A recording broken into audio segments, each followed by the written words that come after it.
Good morning, everybody. Thank you very much, Mirce, Lazar, friends.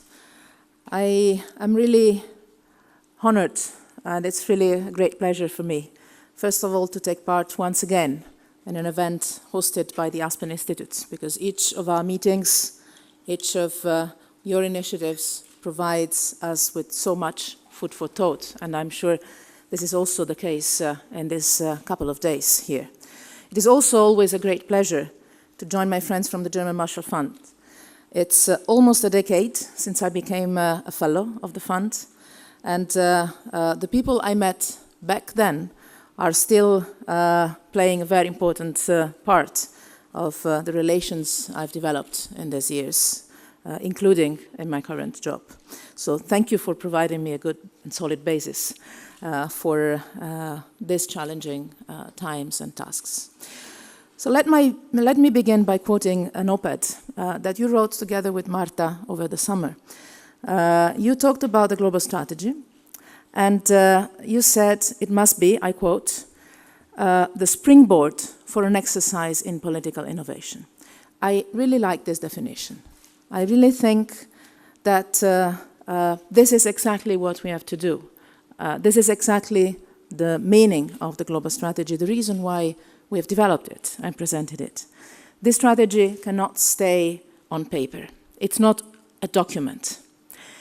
And in fact, our exercise in political innovation, as you put it, has already started in these weeks. Often we complain that European Union is low. Well, we might be in a position that member states complain we're running too fast.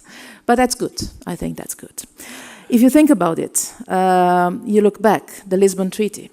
It has entered into force at the end of 2009. And that was in the middle of the financial crisis. It was difficult times for Europe and for our citizens. And everyone was so busy with addressing that emergency, and it feels like we forgot to explore the full potential of the treaty and of an enlarged European Union. Since then, Europe has often given the impression of jumping from one emergency, from one crisis to the other. I believe that we have now realized that crisis management is not enough. We have faced the financial crisis, the debt crisis, the refugee flows, security threats, but it's not only that we have to look at. We need to explore all our instruments that are already there. We need to make full use of them, to realize how powerful our union is. I often say, you can be the strongest actor in the world, but if you don't realize your strength, if you're not aware of your power, you don't use it. It's useless. So we need to understand what works in the European Union, what doesn't work, what can work better, and change where we need to change, and use what we have at full. That's where we need an exercise in political innovation, and this is what leads me here today. When we started working on the global strategy, we knew very well that it couldn't be simply made in Brussels. This is a strategy for the whole Union, for each of our citizens. Actually, this brings us to a reflection of what it is, the European Union. I often say, the only ones that cannot afford the luxury of antagonizing their capital city and the European Union, it's Belgium. But apart from that, we all have to realize that the European Union is each and every of us, and we have a common shared responsibility to make it work. There is no European Union without the Europeans. There is no European Union without each and every of the capital cities of our member states. There is no European Union, finally, without each and every citizen of the Union. So this strategy was born to make the common ground, the common interest of European citizens emerge in the field of foreign and security policy. So, not something produced in closed rooms, in buildings far away from our lives. It had to reflect all our different traditions, geographies, histories, priorities. And I must thank Lazar for the Romanian contribution to drafting of the text. That was very much appreciated, as it was the contribution that Aspen provided to us. And I'm not saying this just to be nice to my host. People know that I can be very blunt and direct. I'm not very diplomatic. It was really appreciated. It was really bringing a special contribution to our exercise. And it has to continue.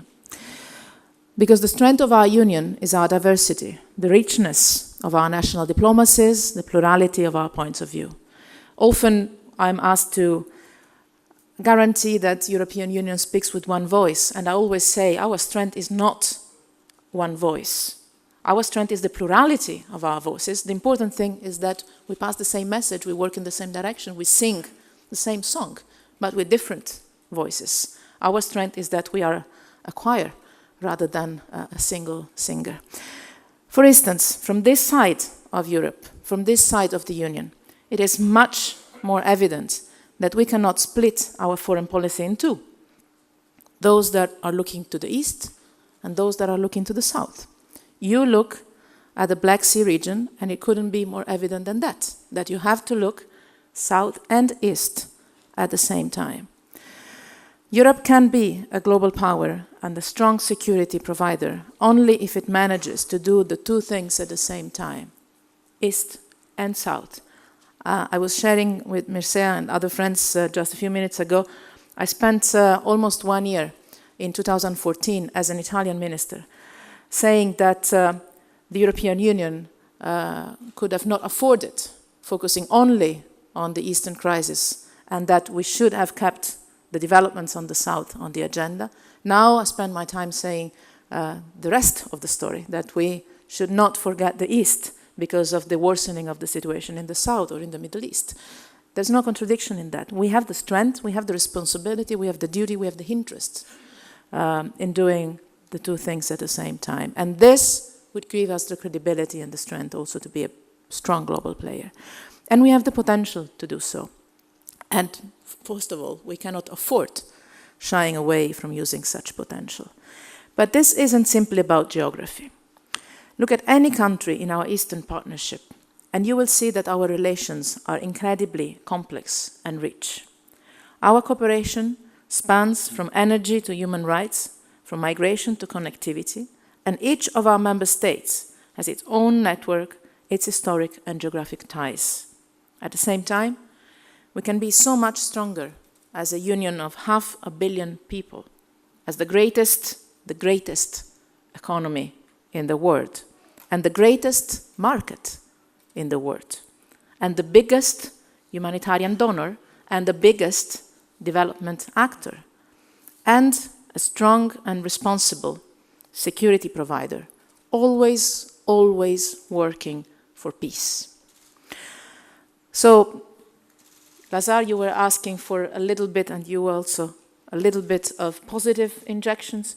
I take it as my personal job description, because I see how our partners see us from outside. I think I have a responsibility to bring a little bit of this importance that all our partners around the world attach to the European Union and bring it back to our citizens and to our decision makers inside the Union. This is why we need a global strategy. And now we have it. We must make sure that it leads to concrete changes in the way we do our foreign policy. Our work on implementation has already started, as I said, over the summer. So let me briefly focus on some of the main strands we're focusing on currently, together with the foreign ministers, the defense ministers, the heads of state and government, the development cooperation ministers, and with all my colleagues and friends in the European Commission. But most of all, let me say, hopefully, also with all of you, because we have produced the strategy together with an open process, together with the civil society, think tanks, academia, the foreign and security policy community in Europe and beyond, because we received a lot of contributions from very far away, from Brazil to Japan. And we will need to keep that open space also for our implementation work. So the first area of our work on implementation concerns resilience and an integrated approach to conflicts and crises. We understand this better than anyone else here in Europe. Just think of the European history, Or just think of Ukraine. Of course, the conflict in the east of the country has to be addressed from a security point of view and through diplomacy, working for the implementation of the Minsk agreements, as we are doing every single day. But the stabilization of Ukraine requires much more than that. It requires also greater resilience for the country's institutions. It requires good reforms to help the Ukrainian economy thrive. And the same goes for the protracted conflicts in the wider Black Sea region. The media keep forgetting about them now until the next escalation, which means hopefully never, but. The point is that our foreign policy needs to keep a constant focus on addressing the causes of the conflicts with all tools at our disposals, without following necessarily the headlines in the news, but keeping the focus from an early stage to after the acute moments of crisis are gone. The second area of implementation of the strategy concerns the link between internal and external policies, starting with two priorities that every European citizen feels: security and human mobility, counterterrorism and migration. These are two fields where it's self-evident to everybody in Europe that our internal policies are credible and strong only if rooted with coherent and effective external policies, and vice versa. Our external policies have a sound basis only if our internal policies are credible, sustainable, and coherent with our values. So the third, last element of implementation for our strategy for the moment, last but definitely not least of it, is security and defense. The security of our citizens has never been so closely connected to our foreign policy. Everybody perceives that. Instability outside our borders is impacting our citizens' daily lives. At the same time, our partners are asking for a stronger Europe of defense. Just 2 weeks after I presented the global strategy at the end of June, John Kerry joined a meeting of our European Foreign Affairs Council. Lazar will remember that. And I was surprised to find out that it was the first time ever for a US Secretary of State to join our European Union Foreign Affairs Council. Isn't that incredible? Still, we did it. And we did it a few weeks after the referendum in the UK. I think it's not by chance. And he fully supported our decision to strengthen our union, including in the field of defense. And I think John visited Brussels 4 or 5 times in the last couple of months. A strong sign of friendship and partnership. I'll come back to that at the end. But the very same day I presented the global strategy to the European Council at the end of June, the first person I handed to the copy of the strategy personally was my friend Jens Stoltenberg, 10 minutes after presenting the strategy to the Council. The Secretary General of NATO, for those of you that might not know it. I don't think there are many in the room. So that was clearly a symbolic decision, but also a very concrete commitment to our cooperation. In fact, Jens joined our informal meeting of defense ministers just 1 week ago, 10 days ago in Bratislava, as he always does. He always comes to our defense ministerial meetings, as I always go to the NATO defense ministerial meetings. And his message there 10 days ago was crystal clear, in public and in the meeting. A strong European defense cooperation can only reinforce NATO. There is no contradiction. On the contrary, there is only space for complementarity. And it is not by chance if the implementation of the EU global strategy is moving forward in parallel, at the same time, hand in hand, to the implementation of the EU-NATO Warsaw Joint Declaration.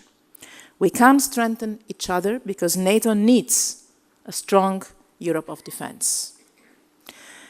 We are now discussing concrete proposals to bring the Europe of defense to the next level, and we have committed to a very tight timetable. Next month, I will present ministers with a full implementation plan on defense and security to which all member states are currently in these days contributing. And the idea is to bring it to the European Council in December. We can work on a common level of ambition, on more effective cooperation on capabilities, and on the full use of the potential the treaties give us in the field of security and defense. As I said, the Lisbon Treaty contains a number of provisions that have never been really used or explored, and maybe it's time we start using the tools we have. So I see a strong political will to move forward in this field. It's what our citizens expect. It's what I expect our national leaders will be ready to do. And I believe this is a truly historic opportunity. We can fulfill the process that started in Lisbon, which has been delayed for too long. We can realize the dream of Europe's founding fathers and mothers, a few of them, but still some, who always imagined that a defense community would have gone hand in hand with the economic community, back in the 50s. The world has changed, Europe has changed, but the potential for that is still there. And maybe the time is right to go for that. But most of all, we can truly address our citizens' needs and our partners' aspirations and expectations. Because our partners around the world have very clear ideas on us, on the EU and on the strength of the EU. So let me conclude by quoting John Kerry, that just 3 days ago in Brussels at the GMF event, delivered a very powerful speech on transatlantic relations. And he said, I quote, "I encourage you all," and the you is us Europeans, "I encourage you all to believe in yourselves as much as we believe in you." I believe we have a common responsibility to listen to him. Thank you very much.